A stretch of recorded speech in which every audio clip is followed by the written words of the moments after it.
DC's status in terms of home rule and the prospects for statehood, though not exactly the same as you're aware of. So how are you viewing it? I know you've been pretty animated about some of these issues and the behavior of elected officials and so forth.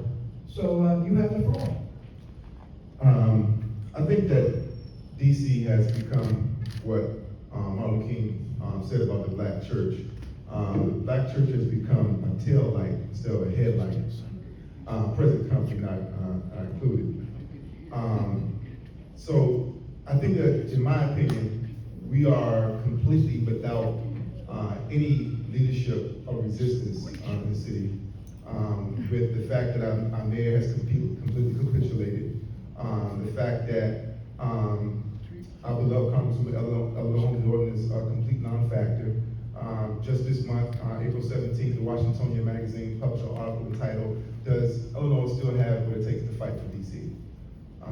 As the oldest member of Congress, I think that's a rhetorical question, but the real question is, did our mayor ever have what it takes to fight for this city?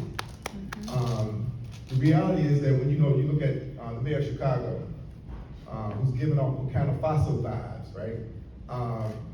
He called Trump a terrorist.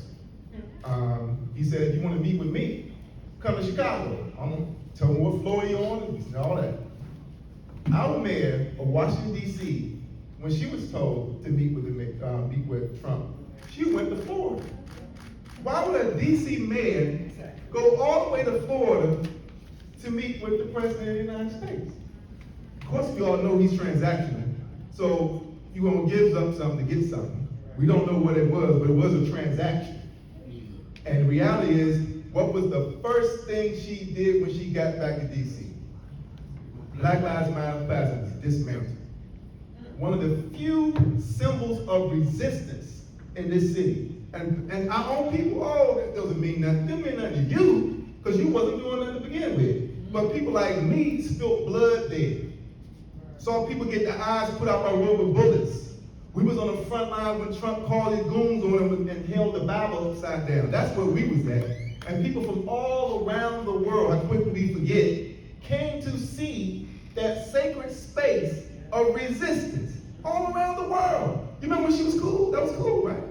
That symbolism was beautiful. First thing to go. Second thing, whatever he wanted, clear out the tents, what happened? Now, that's, again, picking on the most vulnerable, right? Do you think for a second, if he told her, I don't like dogs, all these dog parks got to go, what do you think would happen with the average white family who have 81 times the wealth of the average black family would have done in response to the removal of dog parks in the nation's capital? All hell will break loose.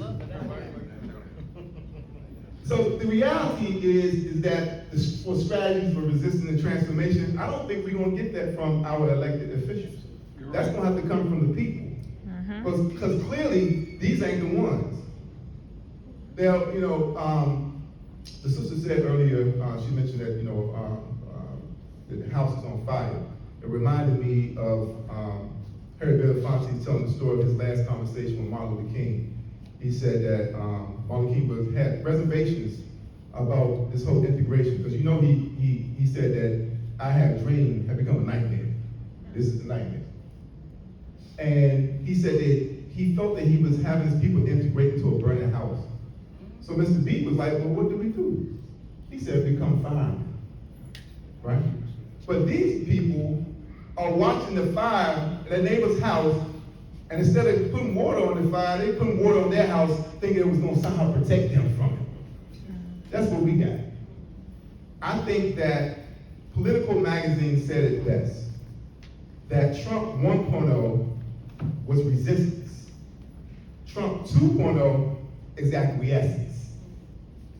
And if we're going to allow the weaponization of federal funds to justify that capitulation, to justify us acquiescing, then that is really saying more about you and your agenda and what you are about, because apparently you wasn't listening when Martin Luther King said we need a radical revolution of values.